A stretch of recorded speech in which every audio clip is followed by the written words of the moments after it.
Alors dans un repair café, on répare essentiellement des objets du quotidien. C'est-à-dire à l'exclusion, c'est plus facile de parler comme ça, des machines à laver, des réfrigérateurs qui sont difficiles à transporter puisque les repair cafés ne fonctionnent que pendant 3 heures, 4 heures maximum.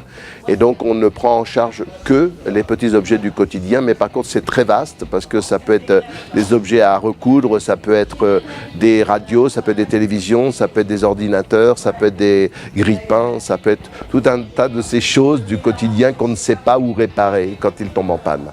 What's innovative about the Repair Café? Well, of course, repairing is not new. In the old days, people used to do it all the time. Everyone knew how to make repairs. People learned it from their parents. They learned it at school. And nowadays, people don't learn it at school anymore, and many parents don't teach it to their children. So many people don't have repair skills anymore. And the Repair Café is meant to bring those skills back into daily society. Nous avons aussi une dimension économique dans le sens que, nous ramenons des gens dans la réparation plutôt que jeter, donc ça peut faire travailler des professionnels. Nous indiquons aux gens où ils peuvent faire recycler leurs objets, voire les jeter, donc ça fait travailler parfois des handicapés dans des centres d'insertion qui vont recycler les objets. Donc on a une véritable dimension économique, mais pas que économique, puisque nous nous inscrivons dans le développement durable, la dimension sociale et la dimension environnementale est extrêmement importante, puisque l'idée n'est de ne pas polluer, de ne pas jeter. Mais avant ça aussi, de faire prendre conscience aux gens, avant d'acheter leurs objets, que l'objet a une valeur en termes d'énergie qu'il a fallu consommer pour fabriquer l'objet, en termes de matières premières, également en termes de capital humain, puisque derrière chaque objet que l'on utilise, voire que l'on jette, si on ne le répare pas, eh bien, il y a un être humain qui, de toute façon, a fabriqué cet objet.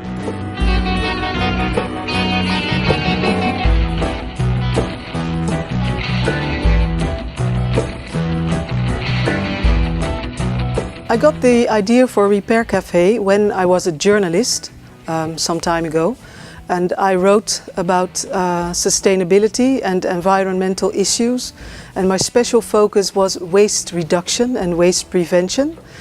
So I was thinking about this issue a lot, and it struck me that people throw away broken items so soon when they're not that broken at all, and when in many cases they only need a repair.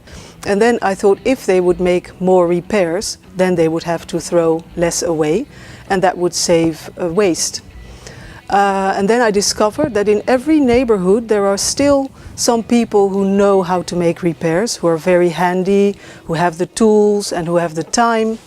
So then I thought if I bring those people together with the people with broken items, then you can do something for the environment, because you can save broken products and repair them instead of throwing them away. L'avantage des Repair Café réside surtout dans le nombre de matériaux, de petits électroménagers qui viennent en moins alourdir le traitement de notre déchetterie.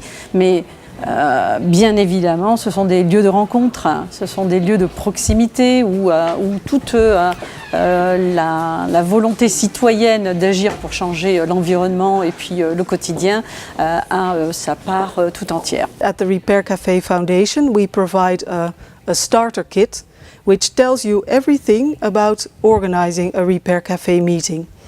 And it tells you what kind of people you need, what kind of tools, what kind of room is good, how do you create publicity, how do you provide continuity for your initiative.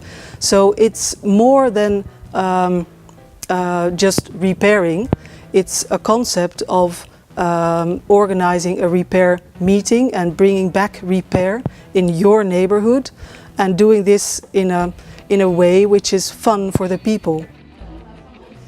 We're in 19 countries, and there are over 800 local groups who regularly organize their own repair events in their community.